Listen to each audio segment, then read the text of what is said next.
خدا کی قسم ہر مسلمان کا حق ہے. اللہ نے مسلمان دنیا چھوڑ جائے، کلمہ گو دنیا چھوڑ جائے، اس کے 5 حق ہر مسلمان پہ واجب کر دیے ہیں.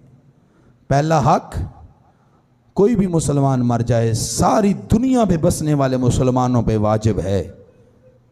پہلا حق کہ اس کے عزیز و اقارب کو تسلی دو، حوصلہ دو. دوسرا حق، اگر اس کے عزیز و اقارب اس کو کفن نہ دے سکتے ہوں اس کے لیے قیمتی کفن خریدو.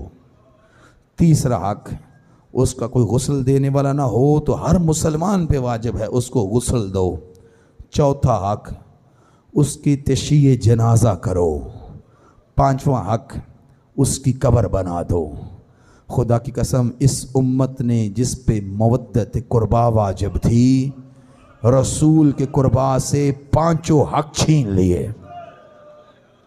5 حق چھین لیے. عزادارو، حسین جو زمانے کا امام تھا، امت کو چاہیے تھا حسین شہید ہو گئے، حسین کے گھر والوں کو تسلی دیں. عزادارو، جیسے حسین کے لیے کہہ رہا ہوں رسول کے لیے سوچ لینا. چاہیے تھا حسین کے گھر والوں کو تسلی دیں. خدا کی قسم تسلی نہیں دی.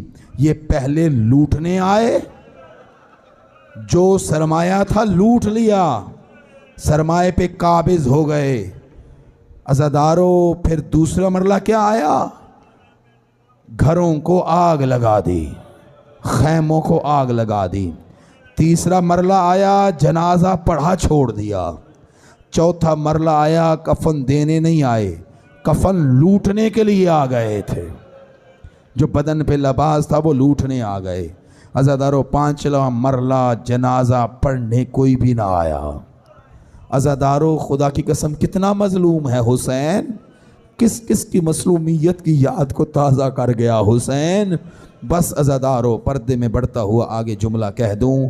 خدا کی قسم حسین کا جنازہ پڑا تھا، بدن پڑا تھا، جسم نازنین جسم مطہر پڑا تھا، یا یوں کہوں جس کا ایک بال ٹوٹ جاتا تھا. زہرا ساری رات سارا دن روتی تھی، اس کے بدن پہ گھوڑے دوڑ گئے.